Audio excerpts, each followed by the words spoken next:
నోము అన్న మాట స్త్రీలకి సంబంధించి ఉంటుంది సాధారణంగా. వ్రతము అన్న మాట దంపతులకు సంబంధించి ఉంటుంది. దంపతులకు సంబంధించి ఉంటుంది కాబట్టి వివాహానంతరము మాత్రమే వ్రతములు ఉంటాయి. నోములు వివాహపూర్వము ఉంటాయి, వివాహానంతరము ఉంటాయి. వివాహపూర్వము నోము చేసుకునే ముందు దాని ఫలసిద్ధికి చేయవలసినది ఏది అంటే ఆడపిల్ల తల్లిదండ్రులకు నమస్కరించి తండ్రి గారి అనుమతి తీసుకుని నోము చేయాలి. వివాహానంతరము ఆడపిల్ల నోము చేస్తే భర్త గారి పాదములకు నమస్కరించి భర్త అనుమతి తీసుకుని చెయ్యాలి. స్కాంద పురాణంలో దీని మీద ఒక పెద్ద ఆఖ్యానం ఒకటి ఉంది. ఒక వ్యక్తికి 2 భార్యలు. పెద్ద భార్య ఆయన్ని అనువర్తించి ఆయన ఏది చెయ్యమంటే అది చేసేది. ఒకవేళ ఆవిడ ఏదైనా చేద్దాం అనుకుంటే ఆయన పాదములకు నమస్కరించి ఆయన ఆశీర్వచనాన్ని అపేక్షించి అది పొంది చేసేది. చిన్న భార్య పెద్ద భార్య కన్నా ఎక్కువ నోములు నోచేది. కానీ ఆమె భర్త అనుమతి తీసుకోవడం కానీ భర్త పాదములకు నమస్కరించి కూర్చుని చేయడం కానీ ఎప్పుడూ చేసేది కాదు. కాకతాళీయంగా ఈ భర్త 2 భార్యల శరీరములు ఒకరోజే పడిపోతే ఆ భర్త శరీరాన్ని పెద్ద భార్య శరీరాన్ని వాళ్ళ జీవుల్ని స్వర్గలోకానికి తీసుకెడుతున్నారు. చిన్న భార్య శరీరాన్ని నరకానికి తీసుకెళ్ళారు. జీవుణ్ణి తీసుకెడితే ఆవిడ పరివేదన చెందింది. అదేవిడ పెద్ద ఆవిడ కన్నా నేను చాలా చేశాను, నన్ను నరకానికి తీసుకెడుతున్నారు ఏమిటంది. నువ్వు ఎన్ని చేసినా వ్రతమునకు నోమునకు ఒక ప్రధాన నియమం ఒకటి ఉంది. భర్త అనుమతి లేకుండా భర్తకి నమస్కరించకుండా చెయ్యకూడదు. అలాగే అందుకే కొన్ని వ్రతకల్పములోకి వచ్చినా పక్కన భర్త కూర్చోకపోయినా ఆయన అనుమతితో ఆవిడ చేసింది కాబట్టి నోము వ్రతముగా మారిపోతుంది. వరలక్ష్మీ వ్రతము అప్పుడు మరి భర్త పక్కన కూర్చోలేదుగా వరలక్ష్మీ వ్రతం చేసేటప్పుడు. అంటే భర్త పాదములకు నమస్కరించి చేసినటువంటి కారణం చేత ఆ నోము వ్రతమే అయిపోతుంది. అది దాని స్వరూపము నోము, కానీ వ్రతంగా ఎప్పుడు మారుతుందంటే భర్త పాదములకు నమస్కరించి. ఎందుకు అలా నియమం పెట్టారు అంటే ఆడదానికి స్వార్థం ఉండదు అని శాస్త్రవాక్కు.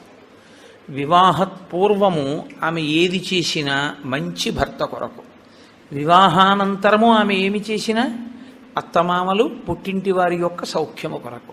మరి నీ సౌఖ్యము? నాకు వేరు సౌఖ్యం లేదు, వాళ్ళందరూ సుఖంగా ఉండడమే నా సుఖం అంటుంది. అందుకే ఆడదాని పేరు మీద నెలకి 3 వానలలో 1 వాన. అంత గొప్పది పతివ్రతా ధర్మం. అనసూయమ్మ యొక్క గొప్పతనం అంతా పాతివ్రత్యమే. అటువంటి నోములు కొన్ని, వ్రతములు కొన్ని. వ్రతములు అనేకమైనటువంటి వ్రతములు. మీరు ఆ సిద్ధి విఘ్నేశ్వర వ్రతం దగ్గర నుంచి వరలక్ష్మీ వ్రతం, ఋషి పంచమీ వ్రతం, పౌష్య వ్రతం, ఎన్ని వ్రతాలు ఉంటాయో. ఇన్ని వ్రతాలు చేసేది దీని కొరకు అంటే 1 కామ్యసిద్ధి, 2 చిత్తశుద్ధి. ఏ కోరిక లేకపోతే చిత్తశుద్ధి కొరకు చేసినట్టు, ఏదైనా కోరికతో చేస్తే కామ్యంతో చేసినట్టు. రెండిటినీ అనుగ్రహించగలిగి ఉంటాయి. ఇలా రెండిటిని అనుగ్రహించగలిగినటువంటి వ్రతములు మీరు ఏ కోరిక కోరుకోకపోయినా తప్పకుండా ఇది మాత్రం మీరు చెయ్యండి. చెయ్యడం చేత మీరు ప్రత్యేకంగా కోరకపోయినా మీ మనసులో ఏది ఉంటుందో అది తీరుతుంది అని చెప్తాయి శాస్త్రాలు. నేను మీకు ఒక ఉదాహరణ చెప్పాలంటే వరలక్ష్మీ వ్రతాన్ని ప్రత్యేకమైన కోరికతో ఎవరు చెయ్యరు. వరలక్ష్మీ వ్రతం చేసేస్తారంతే. ఎందుకు వరలక్ష్మీ వ్రతం చేసేస్తారు అంటే దానికి ఒకటే ఫలితం, భర్త దీర్ఘాయుష్మంతుడవడం, పిల్లలు సుఖంగా ఉండడం. ఈ 2 ప్రత్యేకంగా కోరి వ్రతం ఏ ఆడది చెయ్యదు. ప్రతి ఆడదానికి ఉండే కోరిక ఈ 2. కాబట్టి వరలక్ష్మీ వ్రతం ప్రత్యేకంగా చెయ్యాలా కోరికతో, లేకపోతే ఏ కోరిక లేకపోయినా చెయ్యాలా అంటే ఆ కోరిక నీకు ఎప్పుడూ ఉంటుంది కాబట్టి వరలక్ష్మీ వ్రతం చేయడమే. కానీ వ్రతములలో కన్నిటికీ విలక్షణమైనటువంటి వ్రతం ఏకాదశి వ్రతము ఒక్కటే. ఏకాదశి వ్రతం బ్రహ్మచారి చెయ్యాలి, గృహస్థు చెయ్యాలి, వానప్రస్థు చెయ్యాలి, సన్యాసి చెయ్యాలి. 4 చేస్తారు.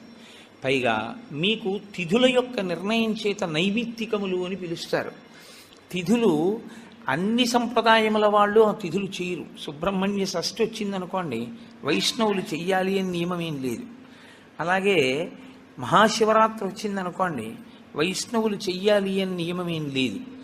ఒక్కొక్కసారి హయగ్రీవ జయంతి అని వచ్చిందనుకోండి, స్మార్తులందరూ చెయ్యాలి అని నియమం ఏం లేదు. విశ్వక్సేన జయంతి అని వచ్చిందనుకోండి, అందరూ స్మార్తులు చెయ్యరు. విఘ్నేశ్వర చతుర్థి వచ్చిందనుకోండి, శాక్తేయులు కానీ వైష్ణవులు కానీ చెయ్యాలి అని పట్టుదలతో చేయడం కనపడదు. కానీ ఏకాదశి వ్రతం మాత్రం అన్ని సంప్రదాయముల వాళ్ళు చెయ్యాలి, అన్ని సంప్రదాయముల వాళ్ళు చెయ్యాలి, అన్ని ఆశ్రమముల వాళ్ళు చెయ్యాలి.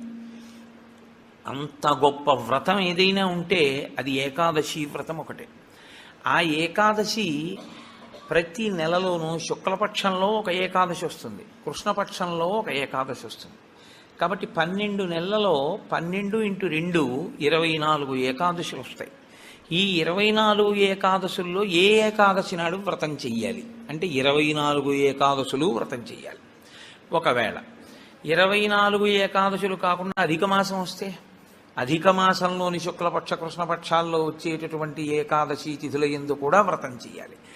కాబట్టి ఏకాదశి తిథి నాడు చేయవలసినటువంటి వ్రతానికి మాత్రం ఎక్కడా శాస్త్రములలో ఏ ఆశ్రమము వారికి మినహాయింపు లేదు, అందరూ చేయవలసిందే.